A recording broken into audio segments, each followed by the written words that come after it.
Hello everyone, SSC concept lab पे आपका स्वागत है। तो हमने 2D और 3D कंप्लीट कर लिया। आज हम पढ़ेंगे ज्योमेट्री। ज्योमेट्री बहुत ही इम्पॉर्टेंट और बहुत ही मेन टॉपिक है एडवांस मैथ का। एडवांस मैथ का बेस ही ज्योमेट्री है, जिससे सबसे ज़्यादा क्वेश्चन मतलब प्री में तो फिर भी एक दो क्वेश्चन आते हैं, मेंस में तो बहुत ज़्यादा क्वेश्चन आते हैं ज्योमेट्री से। तो आज का ज्योमेट्री का जो हमारा टॉपिक होगा वो होगा line and angle. Line and angle, ठीक है। लाइन एंड एंगल से कैसे क्वेश्चन आते हैं वो आज हम थ्योरम के थ्रू पढ़ेंगे। सबसे पहले मैं आपको सारी थ्योरम करा दूंगी, जैसा कि मैंने 2D और 3D में भी करवाया है कि पहले मैं सारी थ्योरम कंप्लीट करा दूंगी, उसके बाद फिर अपन क्वेश्चंस में जाएंगे। तो लाइन एंड एंगल का पहली थ्योरम क्या होती है कि दो हमारे पास ये पैरेलल लाइन है जिनको मैंने नाम दिया L1 और L2 का। फिर एक ये लाइन ट्रांसवर्सल लाइन आती है, इसको मैं और बढ़ा देती हूँ आगे। ये एक ट्रांसवर्सल लाइन आती है L3, इसको मैं नाम दे देती हूँ ट्रांसवर्सल लाइन। ट्रांसवर्सल लाइन आती है, तो अब हमें बताना है एंगल, कौन सा एंगल किसके बराबर होता है। तो सबसे पहला कौन सा लाइन एंड एंगल में मैंने क्या पढ़ाया, ट्रांसवर्सल लाइन। ट्रांसवर्सल लाइन में हमारे पास क्या होता है, ये एंगल अगर अल्फा है तो अपोजिट इंटरनल एंगल हमेशा बराबर होते हैं और अपोजिट एक्सटर्नल एंगल हमेशा बराबर होते हैं, ठीक है। ऑल्टरनेट इंटरनल एंगल बराबर होते हैं और ऑल्टरनेट एक्सटीरियर एंगल बराबर होते हैं, और L1 पैरेलल होती है L2 के। सबसे पहला हमारा टॉपिक है लाइन एंड एंगल। उसमें मैंने आपको पढ़ाया दो पैरेलल लाइन है और एक ट्रांसवर्सल लाइन इनको काटती है, तो इसकी थ्योरम होती है ऑल्टरनेट जो इंटीरियर एंगल होते हैं वो हमेशा बराबर होते हैं और ऑल्टरनेट एक्सटीरियर एंगल हमेशा बराबर होते हैं। अब मैं आपको सेकंड बताती हूँ। सेकंड थ्योरम है हमारे पास, एक ये लाइन है, अगर ये एंगल x है और ये एंगल हमारे पास y है तो हमेशा x प्लस वाई कितना होता है, 180 डिग्री। थर्ड हमारे पास थ्योरम आती है, दो लाइन आपस में एक दूसरे को काटती है तो हमेशा जो वर्टिकल अपोजिट एंगल होते हैं वो बराबर होते हैं। अगर ये हमारे पास अल्फा है तो ये अल्फा होगा, ये अगर हमारे पास बीटा है तो ये हमारे पास बीटा होगा। ये क्या है, वर्टिकली अपोजिट एंगल। पहली थ्योरम में आपको ट्रांसवर्सल लाइन की बताई, सेकंड थ्योरम बताई एक सीधी रेखा पे जो एंगल होते हैं उनका सम 180 होता है, और तीसरी मैंने आपको बताई वर्टिकल अपोजिट एंगल हमेशा बराबर होते हैं। ये वर्टिकल अपोजिट एंगल है अल्फा अल्फा बीटा बीटा। अब आपको फोर्थ थ्योरम बताती हूँ। अब अगला मैं आपको पढ़ाती हूँ कॉरेस्पॉन्डिंग एंगल। कौन सा एंगल, कॉरेस्पॉन्डिंग।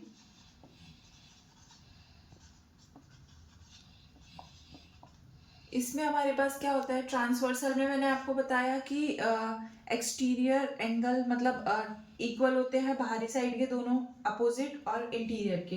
अब पढ़ा दी कॉरेस्पॉन्डिंग एंगल। ये हमारे पास लाइन है पैरेलल। कॉरेस्पॉन्डिंग एंगल में क्या होता है, सेम साइड में एक्सटीरियर और इंटीरियर बराबर होते हैं। आई बात समझ।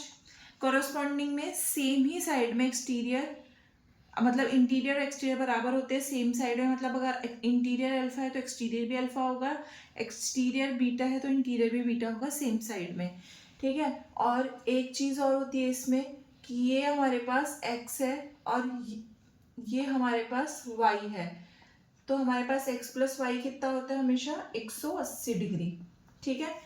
और एक चीज़ और बताती हूँ इसी में कि जो कॉम्प्लीमेंट्री एंगल होते हैं, कॉम्प्लीमेंट्री एंगल, और दूसरा हमारे पास होता है सप्लीमेंट्री एंगल। सप्लीमेंट्री एंगल, तो कॉम्प्लीमेंट्री एंगल क्या होता है, a प्लस बी 90 डिग्री और ये a प्लस बी 180 डिग्री। अब आपको समझाती हूँ क्या बताया एक बार वापस से। सबसे पहले मैंने आपको बताया ट्रांसवर्सल, तो ट्रांसवर्सल में मैंने आपको क्या बताया, ऑल्टरनेट इंटरनल इंटीरियर एंगल और ऑल्टरनेट एक्सटीरियर एंगल बराबर होते हैं। लेकिन कॉरस्पॉन्डिंग एंगल में क्या होता है, सेम साइड में इंटीरियर एक्सटीरियर बराबर होते हैं। और जो ये होता है एक पैरेलल लाइन है, एक लाइन इसको काटेगी तो ये एक्स वाई है अंदर के, तो उनका सम 180 होता है। कॉम्प्लीमेंट्री एंगल का सम 90 डिग्री और सप्लीमेंट्री एंगल का सम 180। अब आगे बढ़ते हैं। अब अगली थ्योरम मैं आपको बताती हूँ। एक डायग्राम है हमारे पास,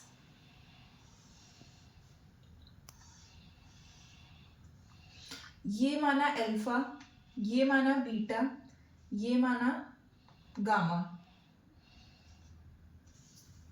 तो हमारे पास ये एंगल किसके बराबर होगा?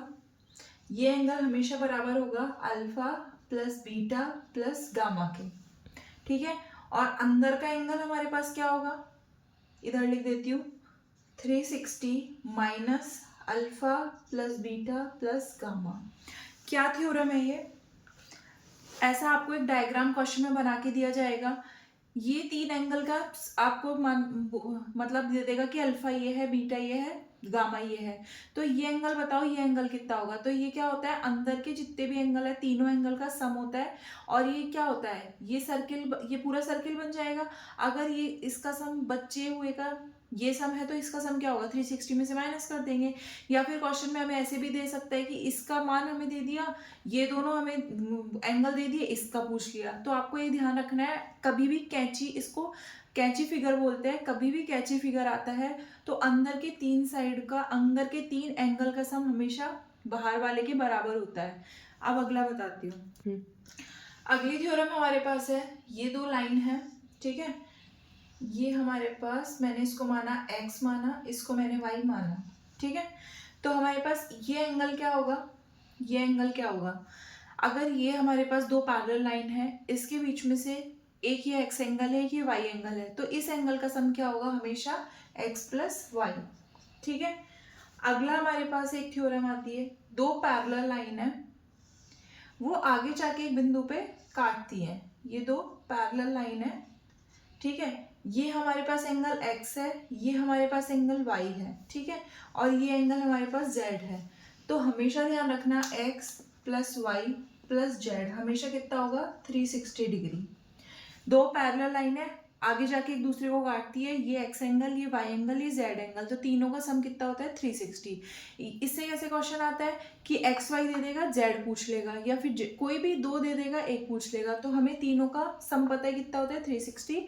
तो वैसे हम निकाल सकते हैं। और ये मैंने आपको बताया, दो लाइनों के बीच में एक एंगल जो होता है वो हमेशा इन दोनों के सम के बराबर होता है। अगली हमारे पास थ्योरम है कि एक एंगल, एक ये ट्राइंगल है हमारे पास, ठीक है। इसका एंगल बाइसेक्टर,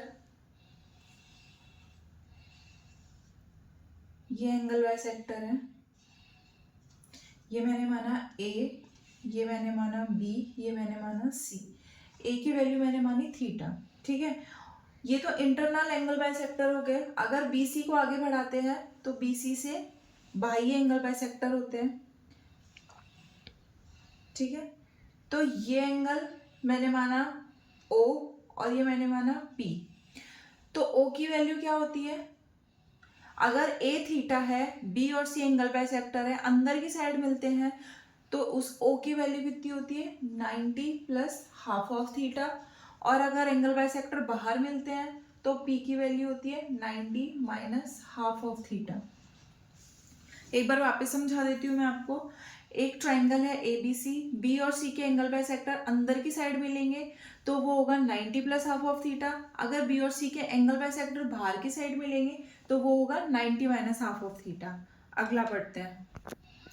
अगला हमारे पास एक डायग्राम आता है, स्टार डायग्राम के नाम से उसको जानते हैं।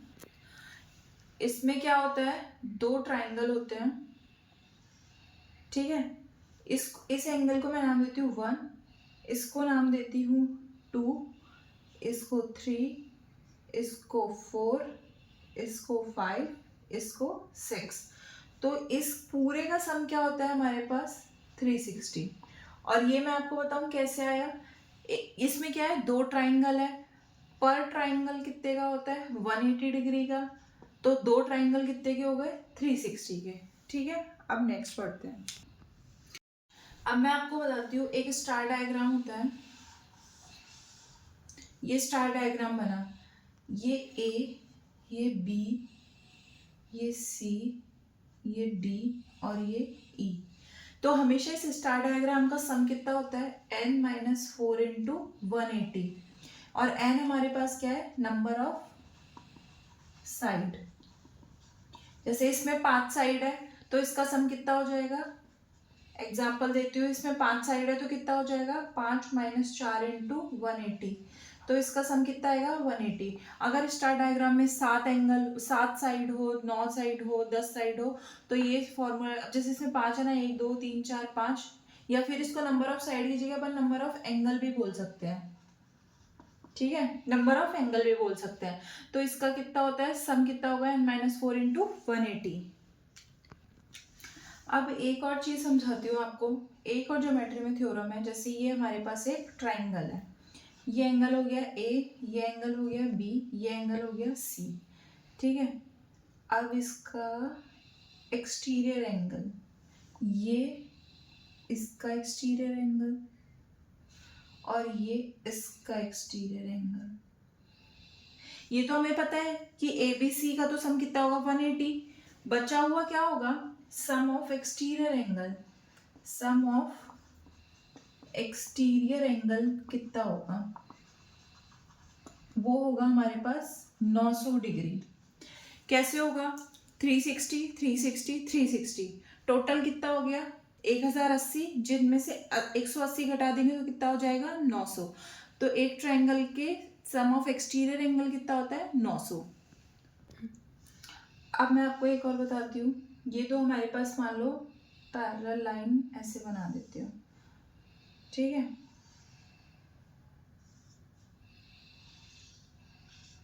ये हमारे पास ए एंगल है, ये हमारे पास बी एंगल है, ये वाई डिग्री है और ये एक्स डिग्री है, ठीक है। दो लाइन है जिसमें से हमने आमने सामने वाली लाइनों को ऐसे मिलाया, तो हमेशा इसमें क्या थ्योरम होती है, एक्स प्लस वाई बराबर होता है ए प्लस बी के, ठीक है। दो पैरेलल, दो लाइनें हैं जो आपस में ऐसे मिली, तो आमने सामने के एक्सटीरियर और इन दोनों के जो एंगल होते हैं वो हमेशा बराबर होते हैं, उनका सम। अब नेक्स्ट पढ़ते हैं, अगला पढ़ेंगे, ये एक ट्रायंगल है, इसका एंगल बाइसेक्टर, और इसको आगे बढ़ाते हैं तो इसका एंगल बाइसेक्टर, इसका एंगल बाइसेक्टर और इसका एंगल बाइसेक्टर। अगर ये थीटा है और इससे एक्सटीरियर एंगल बाइसेक्टर जाता है तो ये एंगल हमेशा क्या होता है, थीटा बाय 2, ठीक है। क्या बताया मैंने आपको, उसमें मैंने आपको एक एंगल के इंटीरियर अगर एंगल बाइसेक्टर होते हैं तो 90 plus half of theta, exterior होते हैं तो 90 माइनस हाफ ऑफ थीटा। लेकिन ये क्या है, एक एंगल में से अंदर के साइड से एक एंगल जाता है और बाहर की साइड से एक एंगल बाइसेक्टर होता है, तो हमेशा क्या होता है, थीटा बाय 2 होता है। तो आज मैंने आपको कुछ बेसिक्स ज्योमेट्री के पढ़ाए थे, जिनकी कोई बेसिक्स थ्योरम है, जैसे एंगल बाइसेक्टर की थ्योरम आ गई, लाइन एंड एंगल्स आ गए, ये मैंने आपको बताया। कल मैं आपको बताऊंगी मेन थ्योरम जो आती है हमारे पास मीडियन की, हाउ टू मेक ट्राइंगल, मतलब कैसे कैसे ट्राइंगल बन सकते हैं, क्या क्या कंडीशंस होती हैं, ये सब मैं आपको पढ़ाऊंगी। और क्या पढ़ाऊंगी, जैसे पैरेलल जो चीज़ें होती है, पैरेलल ट्राइंगल हैं, उनका एरिया कैसे निकालते हैं, वो सब मैं आपको पढ़ाऊंगी। तो आप इस सीरीज़ पे कंटिन्यू बने रहिएगा और आप इसको रिवीजन करते रहिएगा। सबसे मेन है रिवीजन, क्योंकि अगर आपको थ्योरम आती है ना तो आप बिना क्वेश्चंस लगाए भी एग्जाम में क्वेश्चन अटेम्प्ट कर सकते हो। तो थैंक यू आज के लिए, कल से हम नेक्स्ट पढ़ेंगे। तो thank you, subscribe for more videos.